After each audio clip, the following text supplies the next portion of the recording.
Let's say this is the piece you're learning. How would you approach it? Your answer will decide the quality of your finished piece and how quickly you're able to complete it. There are so many different methods to tackling a piece, some being much more effective than others. This decision can separate a mediocre pianist and an excellent pianist. In the same way that you choose a well-designed exercise program to achieve your dream body quicker, your piano practice should lean towards becoming more efficient and effective. To save you from years of trial and error, with my years of experience teaching students, I have prepared for you today the best methods that have been proven for success. Now, before we get into the method, make sure to subscribe and like the video. There are 4 methods I'd like you to know. Each method will be applied depending on what stage of progress you are through your current piece. Method 1. Hands separate practice. When you're first starting a piece, practicing hands separately is the quickest method to learn your notes, figure out which fingers to use on the notes, and how to work out timing. Now, what's the reason for this? I'm going to run a little video game analogy. It will help explain it a bit better. With piano, playing your piece at the right speed and with both hands is set as the highest difficulty. Naturally, as a beginner, you wouldn't select the highest difficulty to begin with. Why, you may ask? Because there's so many obstacles thrown towards you, and because you're unaccustomed to the game yet, your brain doesn't know which information is relevant and what it should filter out. How does your brain deal with the threats? It doesn't know yet. To learn the right techniques to deal with the threats, start at the easiest level first. This is your hands separate practice. Hands separate practice is your first step in your progression to the highest difficulty. This phase is also the best period to work on and develop your techniques. Because your attention isn't divided between 2 hands, it lets you focus much better on the technique you want to work on. Another key point is that it will help you develop your hand coordination to use each hand independently, which will help you tremendously to help control the sound you want to make later as you progress through your piece. Essentially, hands separate practice is one of your foundations to learning your piece properly. It's really good. Just give it a go. So that's method 1 done. Before we go into method 2, there's some basic requirements I need you to pass before you can go onto method 2. Basic requirements. You need to be able to play through the piece with one hand at half the original speed with no mistakes. This is required for both the left hand and the right hand. Method 2.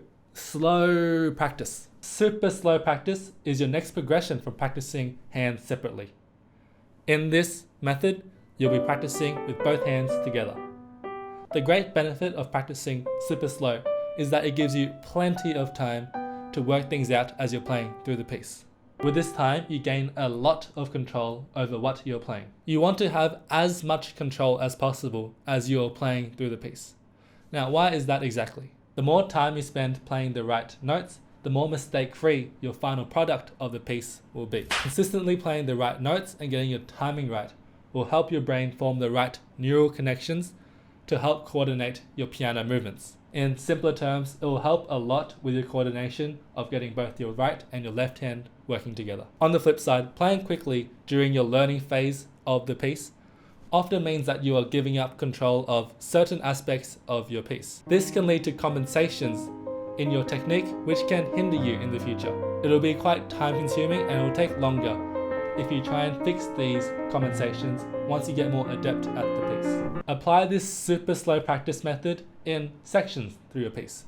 I recommend going at lines at a time or even a page.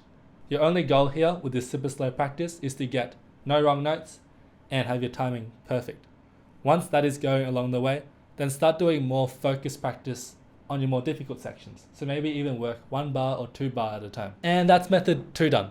Now before we move on to method 3, again, there's some requirements you need to pass before you can start method 3. Basic requirements. You are able to play through a selected section of your piece. So that could be a few lines or a page at an extremely slow and comfortable speed, mistake-free, with the correct timing, a minimum of 10 times. After you pass this basic requirement, you can start amping your speed up in jumps by 10 beats a minute or up to 15. You'll notice that even though you're getting quicker quite considerably, you'll still have a great control over your playing.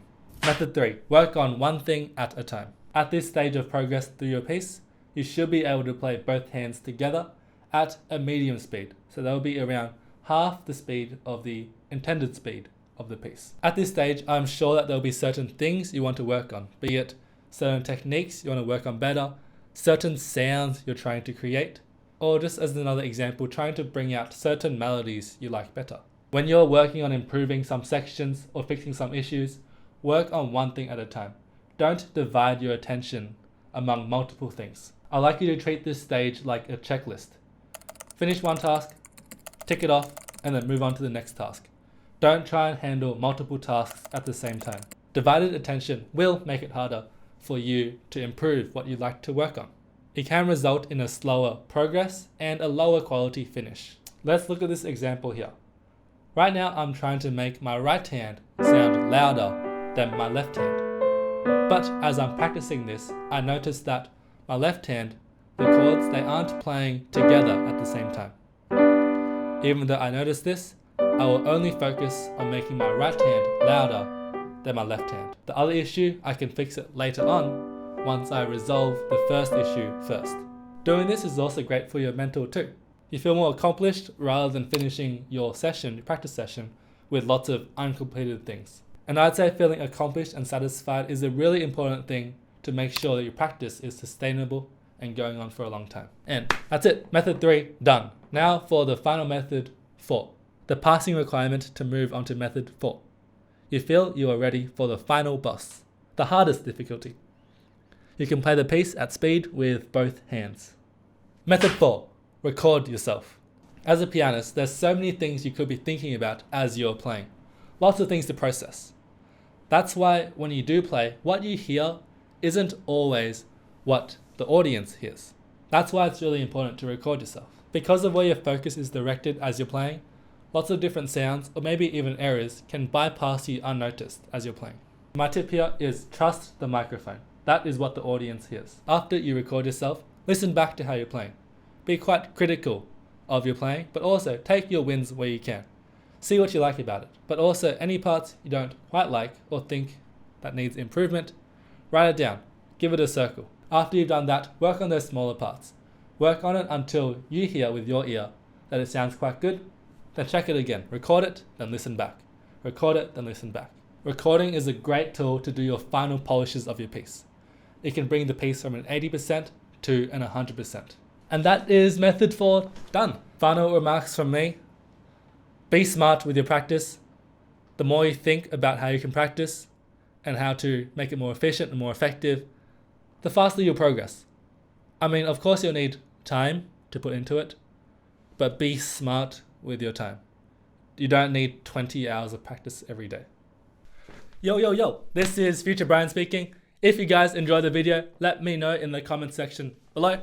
I spent a lot of it, maybe a bit too many. I mean, if you liked it, let me know, so I'll do some more of these videos. A lot of hours editing this.